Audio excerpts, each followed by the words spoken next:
আমন্ত্রণ রাতের বাংলাদেশে। শুরুতেই আপনাদের জানাবো শিরোনাম।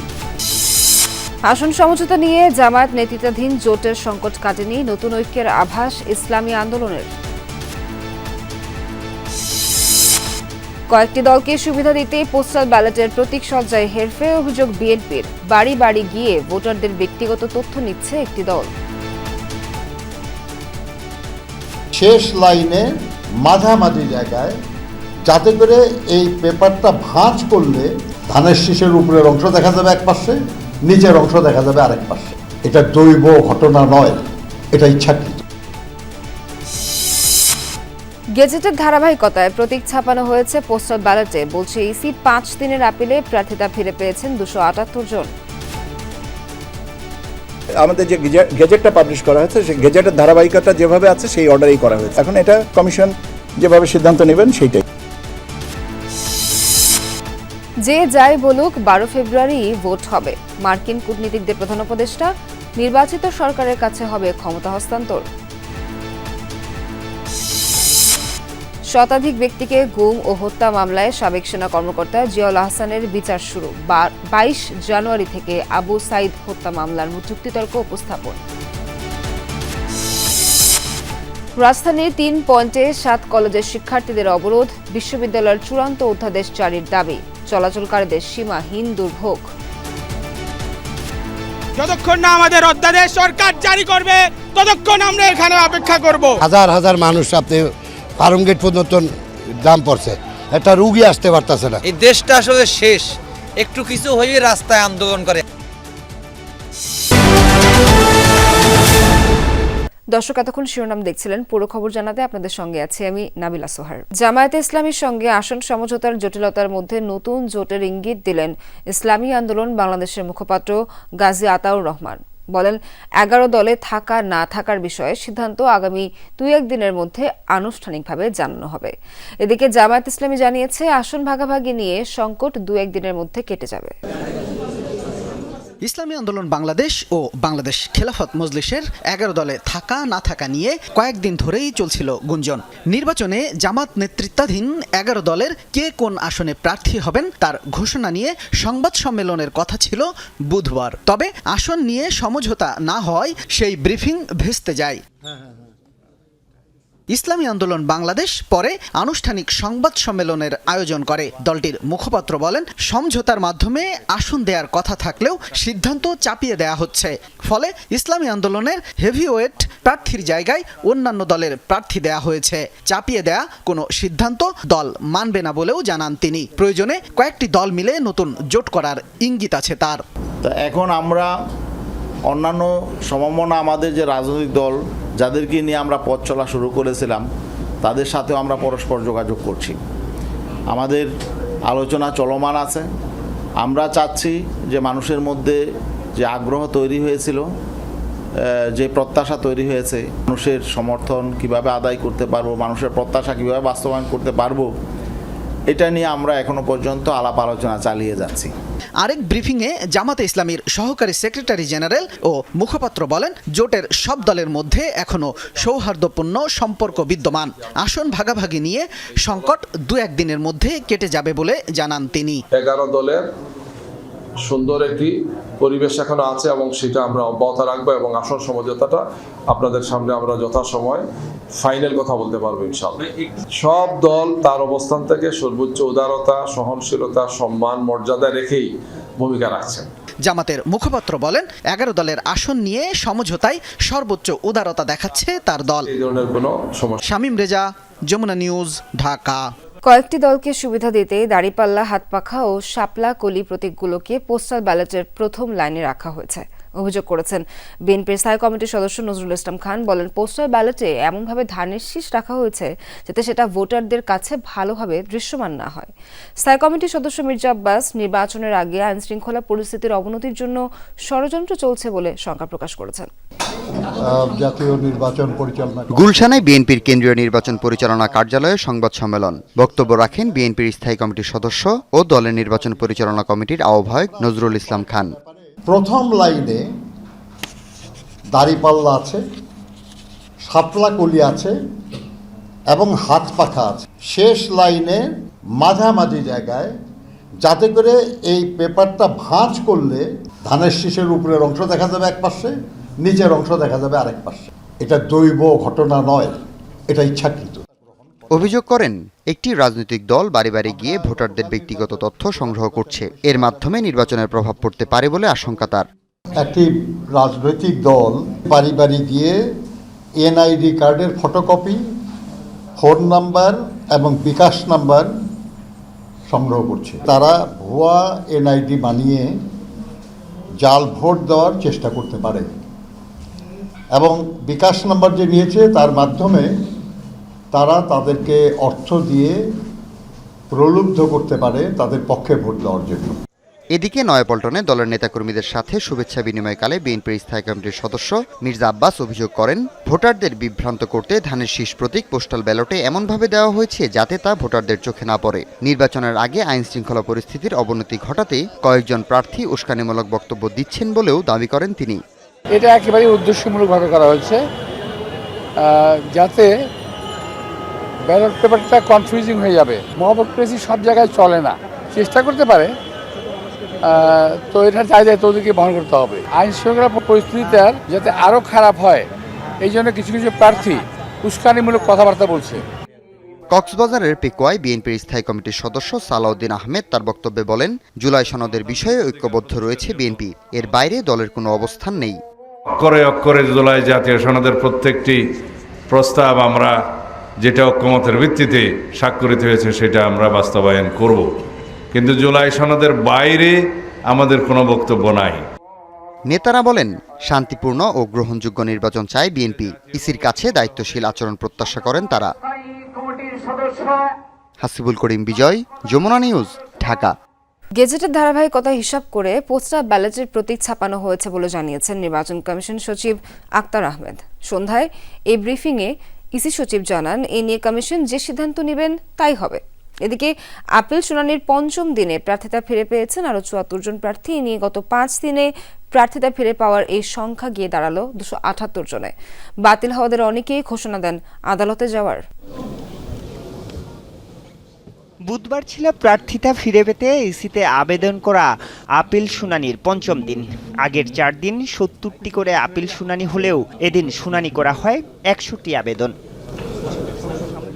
শুনানি শেষে প্রার্থিতা ফিরে পান ৭৪ জন, আর খারিজ করা হয় ১৮ জনের আবেদন। স্থগিত রাখা হয়েছে ৮ জনের। প্রার্থিতা বৈধতার ক্ষেত্রে ছোটখাটো ও সংশোধনযোগ্য ত্রুটি বিবেচনা করেছে ইসি। আমার এই রিটার্নটা দাখিল না করার কারণে মনোনয়ন বাতিল করা হয়েছিল। আলহামদুলিল্লাহ আজকে আমরা আপিল করার পরে আজকে আমাদের মনোনয়ন বৈধতা ঘোষণা করা হয়েছে। মুন্সিগঞ্জ একে বৈধ ঘোষণা করেছে, সেই জন্য মহানপুরের কাছে আমি শুকরিয়া আদায় করছি। আমরা আপিল শুনানিতে অংশগ্রহণ করে আমার নমিনেশন ফেরত পেয়েছি। তবে ঋণখেলাপি দ্বৈত নাগরিকত্ব ও স্বতন্ত্রর ক্ষেত্রে ১% ভোটারের সমর্থন আছে কিনা এ বিষয়ে কঠোর অবস্থানে কমিশন। এ নিয়ে ক্ষুব্ধ প্রতিক্রিয়া জানান স্বতন্ত্র প্রার্থীরা। পরবর্তী ইলেকশনে অবারিত গণতান্ত্রিক চর্চার জন্য এই 1% কালো আইন অবশ্যই বাতিল করতে হবে। আর্টিকেল 66-এ কোয়ালিফিকেশন ডিসকোয়ালিফিকেশনের ব্যাপারে বলা আছে, তো সেখানে কোথাও 1%-এর ব্যাপারটা বলা নেই। অবাধ, সুষ্ঠু এবং নিরপেক্ষ নির্বাচনের জন্য লেভেল প্লেইং ফিল্ড থাকা খুবই দরকার।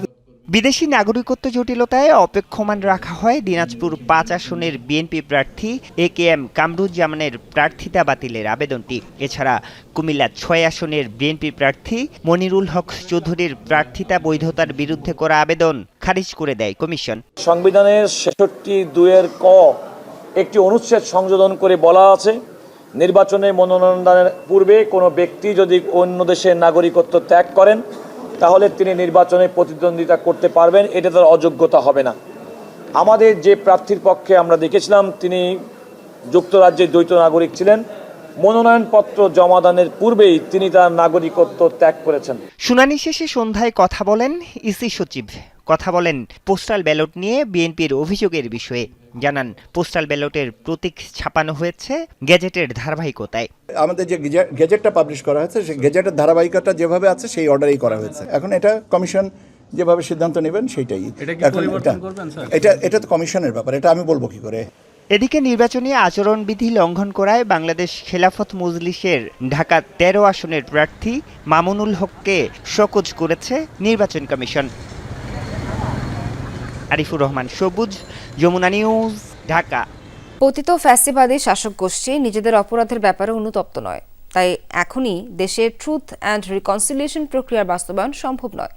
যুক্তরাষ্ট্রের দুই সাবেক কূটনৈতিক আলবার্ট গোম্বেজ ও মরস্ট্যানের সাথে সৌজন্য সাক্ষাতে মন্তব্য করেছেন প্রধান উপদেষ্টা ডক্টর মোহাম্মদ ইউনূস। এ সময় প্রধান উপদেষ্টা আরও জানান, ১২ ফেব্রুয়ারি নির্বাচন আয়োজন ও ফল ঘোষণা করে গণতান্ত্রিকভাবে নির্বাচিতদের ক্ষমতা হস্তান্তরের অঙ্গীকারে অটল অন্তর্বর্তী সরকার। রাষ্ট্রীয় অতিথি ভবন যমুনায় অন্তর্বর্তী সরকার প্রধান ডক্টর মোহাম্মদ ইউনূসের সাথে সৌজন্য সাক্ষাৎ করেন যুক্তরাষ্ট্রের দুই সাবেক জ্যেষ্ঠ কূটনীতিক আলবার্ট গোম্বেজ ও মরস্ট্যান। ঘণ্টাব্যাপী বৈঠকে আলোচনা হয় আসন্ন নির্বাচন, গণভোট, জুলাই বিপ্লব ও এর পরবর্তী পরিস্থিতি, জুলাই সনদ এবং অভ্যুত্থানের নেতৃত্ব দেয়া তরুণদের উত্থানের বিষয়ে। এ সময় দুই কূটনীতিক প্রধান উপদেষ্টার কাছে বর্ণ বৈষম্য পরবর্তী দক্ষিণ আফ্রিকার আদলে বাংলাদেশেও ট্রুথ অ্যান্ড রিকনসিলিয়েশনের উদ্যোগ গ্রহণ করা সম্ভব কিনা তা জানতে চান। জবাবে ডক্টর ইউনূস বলেন, বর্তমান পরিস্থিতিতে দেশে এ প্রক্রিয়া বাস্তবায়ন সম্ভব নয়। বলেন, এটি তখনই সম্ভব যখন কেউ নিজ অপরাধের জন্য অনুতপ্ত হয়। কিন্তু বহু প্রমাণ থাকার পরও ফ্যাসিস্ট শাসক গোষ্ঠী তাদের বর্বরচিত অপরাধ অস্বীকার করেই যাচ্ছে। নির্বাচন নিয়ে প্রধান উপদেষ্টা জানান, কে কি বলল তা বিবেচ্য নয়। ত্রয়োদশ জাতীয় সংসদ নির্বাচন এবং গণভোট ১২ ফেব্রুয়ারি অনুষ্ঠিত হবে। ফলাফল ঘোষণার পর অন্তর্বর্তী সরকার গণতান্ত্রিকভাবে নির্বাচিত সরকারের কাছে ক্ষমতা হস্তান্তরের অঙ্গীকারে অটল। নির্বাচন ঘিরে উদ্দেশ্য প্রণোদিতভাবে বিভ্রান্তি ও প্রচুর ভুয়া খবর ছড়ানো হচ্ছে বলেও জানান ডক্টর ইউনূস। নির্বাচনকালীন সময়ে নিরপেক্ষ থেকে তার সরকার সব রাজনৈতিক দলের জন্য সমান সুযোগ নিশ্চিত করবে বলেও আশ্বস্ত করেন তিনি। প্রধান উপদেষ্টার সাথে সাক্ষাতে মার্কিন দুই জ্যেষ্ঠ কূটনীতিক গত ১.৫ বছরে দেশ পরিচালনায় তার গুরুত্বপূর্ণ ভূমিকার প্রশংসা করেন। লামিয়া তিথি, যমুনা নিউজ, ঢাকা। বিএনপির চেয়ারম্যান তারেক রহমানের সঙ্গে সাক্ষাৎ করেছেন ১২ দলীয় জোটের শীর্ষ নেতারা। বিকেলে গুলশানে বিএনপি চেয়ারপারসনের কার্যালয়ে এই সাক্ষাৎ অনুষ্ঠিত হয়। এ সময় দীর্ঘদিনের যুগপৎ আন্দোলনের মিত্র এই জোটের শীর্ষ নেতারা বিএনপি চেয়ারপারসন বেগম খালেদা জিয়ার মৃত্যুতে শোক ও শ্রদ্ধা প্রকাশ করেন। কথা বলেন সমসাময়িক রাজনীতি নিয়ে। আগামী নির্বাচনকে সামনে রেখে ঐক্যবদ্ধভাবে সকল ষড়যন্ত্র মোকাবেলায় নিজেদের অবস্থান তুলে ধরেন ১২ দলের নেতারা। বিএনপি চেয়ারম্যান তারেক রহমান দল ক্ষমতায় এলে জাতীয় সরকার গঠনের কথা পুনর্ব্যক্ত করেন। এদিকে সন্ধ্যায় বিএনপির চেয়ারম্যান তারেক রহমানের সঙ্গে সাক্ষাৎ করেছেন জামায়াতে ইসলামের সাবেক আমির প্রয়াত গোলাম আজমের ছেলে এবং গুমের শিকার অবসরপ্রাপ্ত ব্রিগেডিয়ার জেনারেল আমান আজমি। সাবেক সেনা কর্মকর্তা জিয়াউল হাসানের বিরুদ্ধে শতাধিক ব্যক্তিকে গুম ও হত্যা মামলায় অভিযোগ গঠন করে বিচার শুরু করেছে ট্রাইব্যুনাল। গাজীপুর, বরগুনা ও সুন্দরবন এলাকায় এসব হত্যাকাণ্ড ঘটানো হয়েছে বলে জানায় প্রসিকিউশন। তবে এসব অভিযোগ থেকে নিজেকে নির্দোষ দাবি করেছেন জিয়াউল হাসান। এদিকে জুলাই আন্দোলনে নিহত বেরবি শিক্ষার্থী আবু সাইদ হত্যা মামলায় সাক্ষ্য গ্রহণ শেষ হয়েছে। যুক্তিতর্ক উপস্থাপন শুরু হবে ২২ জানুয়ারি থেকে। আওয়ামী লীগের আমলে গুম ও বিচার বহির্ভূত হত্যায় সাবেক সেনা কর্মকর্তা জিয়াউল আহসানের বিরুদ্ধে অভিযোগ গঠন হলো ট্রাইব্যুনালে। এর মাধ্যমে এনটিএমসির সাবেক এই প্রধানের বিরুদ্ধে শুরু হলো বিচার কাজ। অভিযোগে বলা হয়, গাজীপুর, বরগুনার পাথরঘাটার চরদুয়ানিতে ও সুন্দরবনে জলদস্যু দমনের কথিত অপারেশনের নাটক সাজিয়ে ১০৪ জনকে হত্যা করেছেন জিয়াউল আহসান। ইটের ব্লক এবং সিমেন্ট বেঁধে দিয়ে সাগরে ডুবিয়ে দেওয়া এই পুরো অপারেশনটার নাম ছিল গেস্টাপো অপারেশন। এরকম শত শত অপারেশন এই আসামি করেছেন, যার মধ্যে ১০৪ জনের ব্যাপারে সোফার এই মামলাতে অভিযোগ দায়ের করা হয়েছে। বাকি অভিযোগগুলো এখনো তদন্তাধীন আছে। যদিও এসব অভিযোগ অস্বীকার করেছেন জিয়াউল আহসান, ট্রাইব্যুনালের কাছে ন্যায় বিচার প্রার্থনা করেন তিনি। ওনার সমস্ত কার্যক্রম ছিল লফুল, এটা কোনো সিস্টেমেটিক ওয়াইড স্প্রেড কিছুই না। এগুলো বাংলাদেশের আইন শৃঙ্খলা রক্ষা বাহিনীর যে সাধারণ কাজ সেগুলোই ছিল, এবং যে অভিযোগগুলো নিয়ে আসা হয়েছে এগুলো সবগুলোই মিথ্যা এবং ভিত্তিহীন। মামলার সূচনা, বক্তব্য ও সাক্ষ্য গ্রহণ ৮ ফেব্রুয়ারি। এদিন গুমের মামলায় সেনা কর্মকর্তাদের আইনজীবীদের র্যাবের টিএফআই সেল পরিদর্শনের অনুমতি দিয়েছেন ট্রাইব্যুনাল ১। রাব্বি হোসেন, যমুনা নিউজ, ঢাকা। প্রস্তাবিত ঢাকা সেন্ট্রাল ইউনিভার্সিটির অধ্যাদেশ জারির দাবিতে রাজধানীর বিভিন্ন এলাকায় সড়ক অবরোধ করে বিক্ষোভ করেছে সরকারি ৭ কলেজের শিক্ষার্থীরা। দুপুরের দিকে রাজধানী টেকনিক্যাল মোড়, সায়েন্স ল্যাব মোড় ও তাঁতীবাজার চৌরাস্তায় অবস্থান নিয়ে বিক্ষোভ কর্মসূচি শুরু করেন তারা। শিক্ষার্থীদের সড়ক অবরোধে যান চলাচল বন্ধ হয়ে যায়। ভোগান্তিতে পড়েন রাজধানীবাসী। বুধবার সকালে পূর্ব ঘোষণা অনুযায়ী প্রস্তাবিত ঢাকা সেন্ট্রাল ইউনিভার্সিটি অধ্যাদেশ জারির দাবিতে ঢাকার গুরুত্বপূর্ণ 3টি সড়কের মোড়ে অবস্থান নেন 7 কলেজের শিক্ষার্থীরা। শুরুতে গাবতলী রোডের টেকনিক্যাল মোড় অবরোধ করে বিক্ষোভ শুরু করেন সরকারি বাংলা কলেজ ও তিতুমির কলেজের শিক্ষার্থীরা। কাছাকাছি সময়ে সায়েন্স ল্যাব মোড়ে জড়ো হতে থাকেন ঢাকা কলেজ, ইডেন কলেজ ও বদরুন্নেসা কলেজের শিক্ষার্থীরা। তাঁতীবাজার চৌরাস্তায় যান চলাচল বন্ধ করে অবস্থান নেন কবি নজরুল ও শহীদ সোহরাওয়ার্দী কলেজের শিক্ষার্থীরা। শিক্ষার্থীদের অভিযোগ, সরকারের একটি কুচক্রী মহলের কারণে বারবার পিছিয়ে যাচ্ছে অধ্যাদেশ জারির কার্যক্রম। বৃহস্পতিবার উপদেষ্টা পরিষদের সভায় ঢাকা সেন্ট্রাল ইউনিভার্সিটির অধ্যাদেশ জারির দাবি জানায় শিক্ষার্থীরা। আমাদের ক্লাস ঠিক মতন হচ্ছে না, ক্লাস হলেও আমরা কোনো পরিচয় নাই আমাদের, আমরা কোথায়? আমাদের যারা শিক্ষক রয়েছে তারা আমাদের বিরুদ্ধে অনেকে অবস্থান করছে। 90% হয়েছে, বাট 10% এখন কেন আটকে রয়েছে? আরো 1 মাস আগে থেকে 10% আটকে রয়েছে। আন্দোলনকারীরা প্রশ্ন তোলেন সরকারের আন্তরিকতা নিয়ে। দ্রুততম সময়ের মধ্যে বিশ্ববিদ্যালয়ে অধ্যাদেশ জারি না হলে কঠোর আন্দোলনের হুঁশিয়ারি দেন তারা। যতক্ষণ না আমাদের অধ্যাদেশ সরকার জারি করবে ততক্ষণ আমরা এখানে অপেক্ষা করব। আমাদের এই অধ্যাদেশটা আটকায় রাখছে। আমরা দীর্ঘ 1.5 বছর থেকে এইভাবে রাস্তায় নেমে আন্দোলন করতেছি। আমরা তো রাস্তাতে থাকতে চাই না। রাস্তা ছেড়ে শিক্ষা প্রতিষ্ঠানে ফিরে যেতে শিক্ষার্থীদের অনুরোধ করে পুলিশ।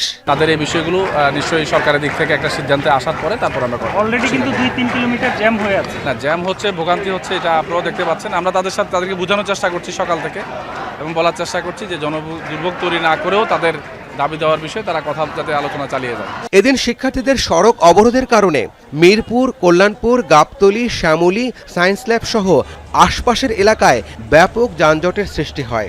বন্ধ হয়ে যায় যান চলাচল। এ সময় পায়ে হেঁটে গন্তব্যে যেতে দেখা যায় অনেককে। 1-1.5 কিলো 1.5 কিলো হাঁটছেন, যাবেন কই? যেমন গাবতলী। সাধারণ মানুষের আমাদের কষ্ট